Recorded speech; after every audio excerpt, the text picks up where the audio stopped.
Welcome back. As you saw earlier, Liberal leadership hopeful Mark Carney is in the Maritimes. He outlined some of his priorities earlier in the day in Halifax. The former governor of the Banks of Canada and England joins us in studio. We're very happy to have him. Welcome. I'm thrilled to be here. Thanks, Tom. I guess the first thing I should ask you, if you win the leadership, become Prime Minister, do you intend to continue to prorogue Parliament?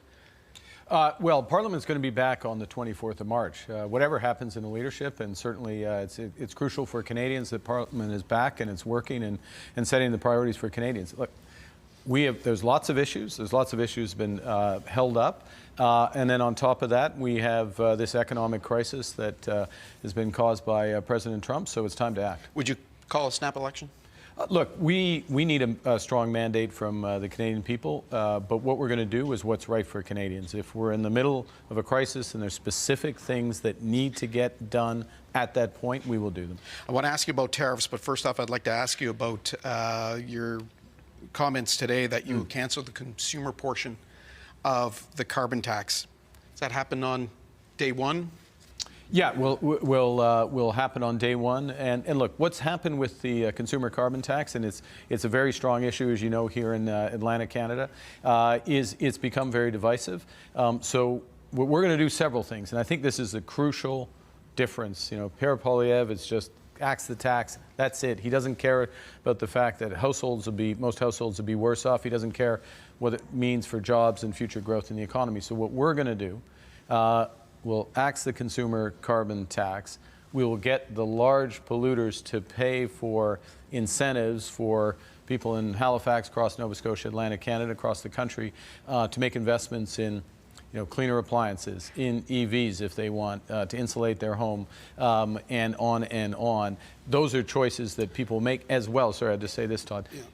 We're very focused on making sure that not just costs go down, but the overall incomes of all households go up. So we're going to be announcing some additional measures for that to be the case. You just mentioned that Canadian households might be worse off. If that's the case, why cancel? Well, this is a key point. If you're Pierre Poilievre, he just stops there, acts the tax, he doesn't care. Doesn't acknowledge that households, on average, take a household in this region, it's a household of four, it's probably $800-900 a year on net that they will be worse off. We know that. We get it. We care. So what we're doing, not just providing incentives if they take choices, but we'll be providing additional measures, economic measures, I'll announce in the next few weeks, that make sure that they come out ahead. One of the things you mentioned is that you would offer incentives to buy things like energy-efficient refrigerators, to get insulation done in homes. A lot of those programs already exist for those incentives. How is that going to help Canada reach net zero? So there's a couple of things. One, what we're going to do, we're going to look at all of those. We're going to make sure those incentives are big enough and broad enough and clear enough to Canadians. Then secondly, what we're going to do is make sure not that the government pays, not that we as taxpayers pay, but the large polluters pay. And so what happens? But does that not ultimately trickle down? No, because what the big companies are producing, by and large, are not products that we are consuming. There's some element of that, but by and large, a steel company. How much steel are you using these days, Todd? I mean, not as much we used to. So anyway, so that's core to it. And then what happens is that those companies, they end up having a choice. Are they going to reduce emissions in their, say, factory, in that case of the steel company, or are they going to pay, via the government, are they going to pay Canadians to reduce those? It makes the system much more effective. It'll move it forward. We'll reduce emissions by more.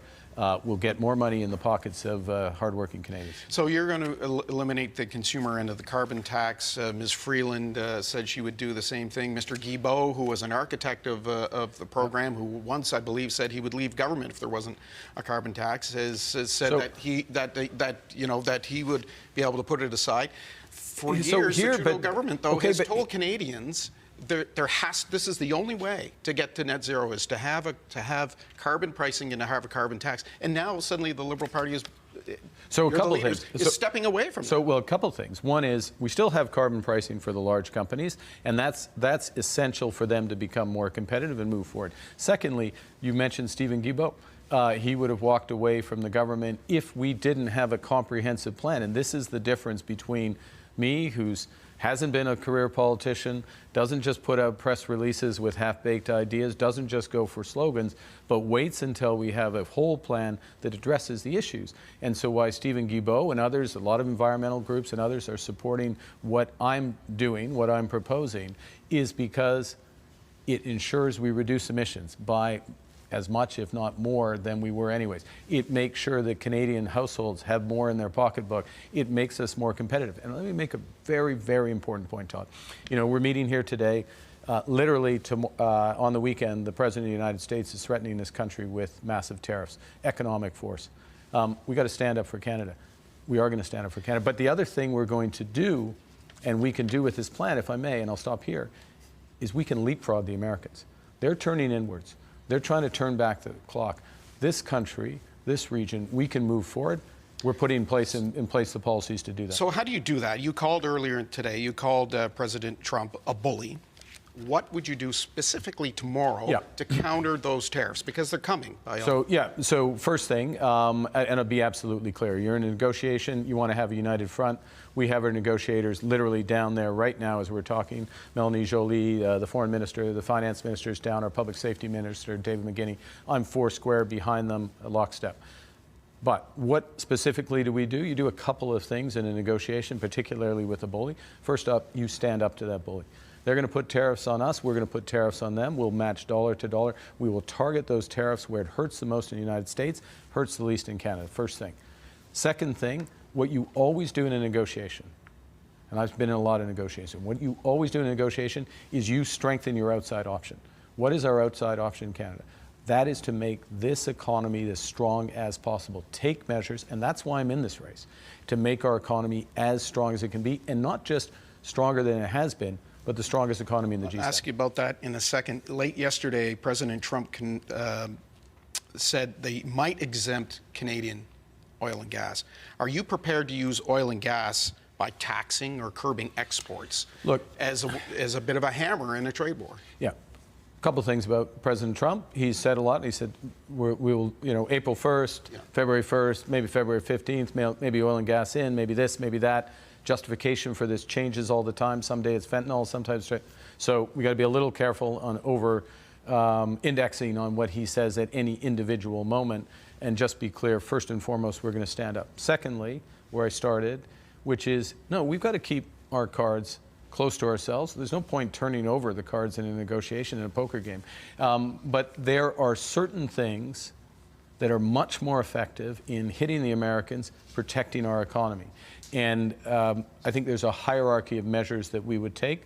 I'm not going to negotiate in public. I'm going to stand four square. I'll tell you, after March 9th, I hope to be the leader. I hope it's resolved by that before then. But if I'm the leader and we're still having a dispute with the Americans, I'll be leading the negotiation directly with the president. Well, let me ask you about the economy you mentioned. We have a $62 billion deficit. Yeah. If the tariffs go through and a stimulus package is presented to help save, Susan Holt of New Brunswick last night said that her province stands to lose 6,000 jobs. That's with a population roughly the size of Edmonton or Winnipeg or Quebec City. A stimulus package would be tens of billions of dollars, no doubt. $62 billion deficit. How do you keep the economy going? How do you keep it from collapse?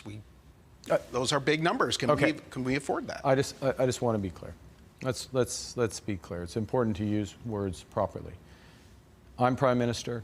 Our economic plan. We don't face those types of issues. This is a serious situation, but this is also a strong economy. We need to use our resources as the federal government. Premier Holt, as her government as well, and I talked to her last week, including about these issues. We need to use our resources to maximum impact. And one of the issues, one of the reasons why I'm running for leader is, I'll be frank, and I've said this a few times, I want to reinforce it. The federal government has been spending too much, and it's investing too little. So there's certain things that we're doing at the federal level that haven't been as disciplined, that have led to things like the $62 billion deficit. We need to clamp down on those. What we need to do is put more money in the pockets of Canadians. You'll hear more about that in the next few weeks, as well as, and this is absolutely crucial, it was a big part of what today's announcement was about, and it's a big part of our future, is making sure our companies are investing in the future. The federal government, precious tax dollars, catalyzing maximum investment. That's what we're going to do. And if I can make one last point, it is always the case in our system, if the economy slows sharply because of some shock from abroad, then that puts upward pressure on the deficit.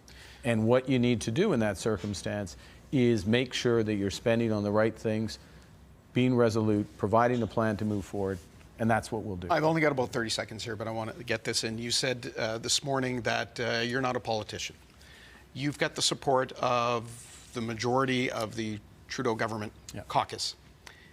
Do you fear it might come across as looking like a new label on an old product? I'm a very different person than the current Prime Minister. I was born in Fort Smith, Northwest Territories. My parents were teachers. I grew up in Edmonton.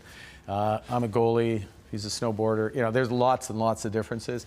I have lots of experience in the business world, experience around the world. I'm bringing something very different. I'm only in this. You've been closely aligned to this government, though. Look, I've provided some advice to this government. Quite often they haven't taken my advice, and there's a number of things the government has done that I didn't agree with and that I will change. It's also about the moment, though. We are in an economic crisis caused by events south of the border, but on top of cost of living crises, housing crises we feel right here, obviously in Nova Scotia and Halifax particularly. We need to move against those. For better or worse, this is what I know. Mr. Carney, this is what I know. This is what I can do. Thank you very much for your time. I appreciate it. Thank you, Tom. Yeah, for taking the time to come to see us while you were in the Maritimes. Mark Carney, of course, who is a candidate for the leadership of the Liberal Party of Canada. We'll take a time out. We'll be right back.